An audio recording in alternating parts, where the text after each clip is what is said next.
Hey guys, it's Robert from East Coast Sawing. Today we're doing a little project. It's a spanking paddle ornament. I was involved in a adults market for the month of December, and this was some of the products I took.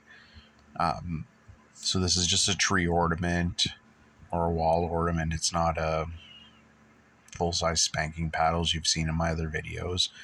It's just a decoration. It's made from cherry. I believe it was half an inch thick when I was cutting it.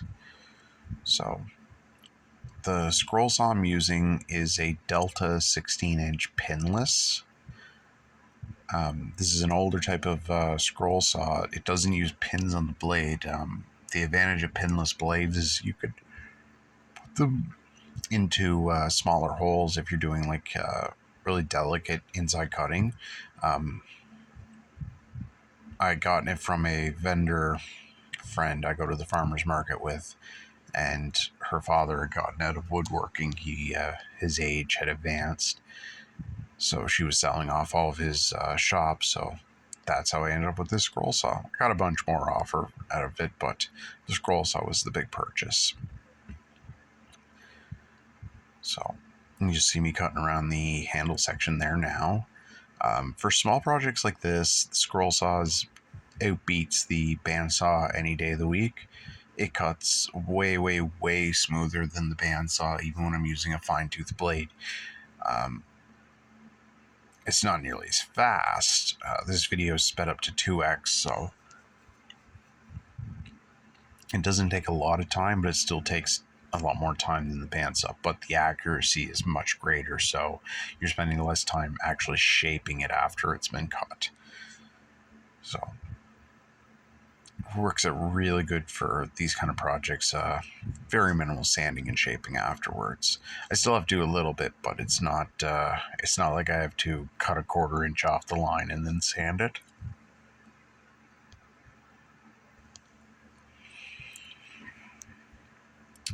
So I just finished cutting out the basic shape, and now I'm just cutting the tip off. I don't keep patterns from 99% of the projects I make.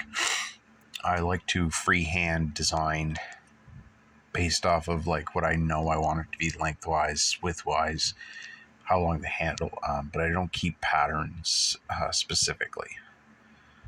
So we just switched over to the Mastercraft 4x36 belt sander. It's an 80 grit belt on it, and I've got a little tiny bit of cleanup to do. So just basically, big thing is just straightening up the sides from where it was cut. They're not perfectly straight, and just a little bit around the curves.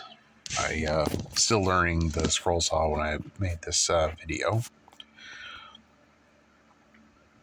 So just little touch-ups, and then I sand the faces of them to take all the pencil lines off.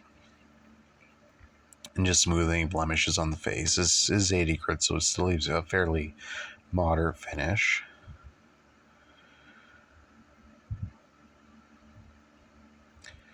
So now I'm switching over to the Ridgid oscillating edge belt sander.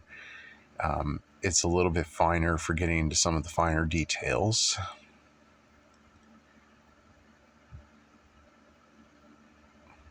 I believe the nose of the belt where I'm working right there is either 3/4 inch or 1 inch radius, and the backside's about 2.5. So right now I'm using my ABT Bessie 1/4 inch palm router. It's from Amazon, to do a round over on it. I don't have the bit sticking up very much at all, maybe half its height. It's a 1/4 inch round over. And for small projects like this, using the router standing up like it's on its own table is the best for these little projects. You got a lot of control, and you're not trying to balance the router on a thin piece. So it works really well. So now I'm into sanding. I'm using a 1/2 inch foam interface pad. between the disc and the sander. Allows me to do the round over curves without gouging them or digging in. Makes things a little bit softer looking, not as harsh. I'm using a 150 grit Diablo sanding disc in this video. For little projects like this, or even full-size paddles, I don't need to sand to like 220, 240 like I do with the charcuterie boards. So sanding goes a lot faster. This chair is fairly soft, so it's really easy to work. So I just take a little bit of 220. It's Benchmark brand aluminum oxide, I believe, but I'm not 100% sure. And I just do the hand sanding. Just basically knock off any fuzzies or high spots that the 150 has left behind. Again, it's the nature of the project does not require it to be super smooth. So right now I'm just grabbing my 1/2-inch Ridgid cordless drill, and I can't remember what I use for a hole, probably 5/16 or something. First I started with a pilot bit just to make sure I get a straight clean hole, and then I switch over to the bigger drill bit to actually drill the hole out, and that kind of gives a simulated handle strap hole or hanging hole if it was a full size. So just scrubbing off some of the burrs with sandpaper, reaming out the hole, make sure it's nice and clean. Goes pretty quick when you're dealing with softer woods. So the last thing I do is just take a 3/8 bit, run it backwards as a bit of a countersink, and that just cleans up the hole a little bit better.